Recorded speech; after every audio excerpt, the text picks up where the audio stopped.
పెళ్ళైనా పండగైనా వేడుక ఏదైనా పట్టు చీరల ప్రత్యేక వేదిక వారాహి సిల్క్స్.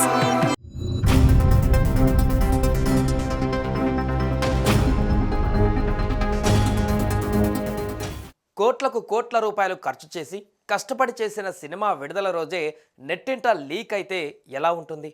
హిట్ టాక్ సొంతం చేసుకున్న సినిమాను కావాలనే నెగిటివ్ స్ప్రెడ్ చేస్తే ఎలాంటి పరిణామాలు ఉంటాయో గేమ్ చేంజర్ పైన అలాంటి ప్రభావమే పడింది. సంక్రాంతికి గ్లోబల్ స్టార్ రామ్ చరణ్ హీరోగా శంకర్ దర్శకత్వంలో వచ్చిన గేమ్ చేంజర్ విడుదల రోజే ఆన్లైన్లో పైరసీ ప్రింట్ లీక్ అయింది. దీని వెనుక ఓ పెద్ద కుట్ర బయటపడింది.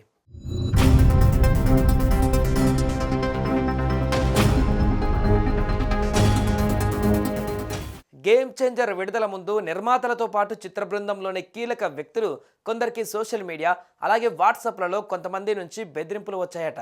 తాము అడిగిన అమౌంట్ ఇవ్వకపోతే సినిమా పైరసీ ప్రింట్ లీక్ చేస్తామని గొడవకు కూడా దిగారు. గేమ్ చేంజర్ విడుదలకు 2 రోజుల ముందు సినిమాలో కీలక ట్విస్ట్లను సోషల్ మీడియా అకౌంట్లలో షేర్ చేశారు. ఇక విడుదలైన తర్వాత హెచ్డి ప్రింట్ లీక్ చేయడమే కాదు, టెలిగ్రామ్, సోషల్ మీడియాలో ఆడియన్స్ అందరికీ షేర్ చేశారు.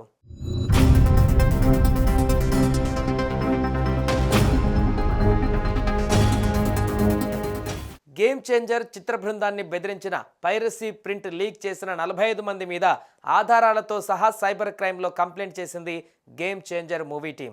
ఆ 45 మంది కలిసి ఓ ముఠాగా ఏర్పడి గేమ్ చేంజర్ మీద నెగిటివిటీ స్ప్రెడ్ చేశారా, పైరసీ ప్రింట్ లీక్ చేశారా, లేదంటే వాళ్ళ వెనక ఎవరైనా ఉన్నారా అనేది సైబర్ క్రైమ్ పోలీసులు ఇన్వెస్టిగేషన్లో తేలనుంది.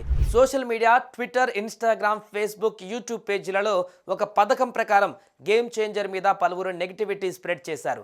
సినిమా క్లిప్స్ షేర్ చేయడంతో పాటు కీలకమైన ట్విస్టులు రివీల్ అయ్యేలా చేసి ఆడియన్స్ సినిమాను ఎంజాయ్ చేయకుండా చేశారు. సదరు పేజీల మీద కూడా కంప్లైంట్స్ నమోదు చేశారు. త్వరలో ఆ సోషల్ మీడియా పేజీల మీద కూడా చర్యలు తీసుకోనున్నారు.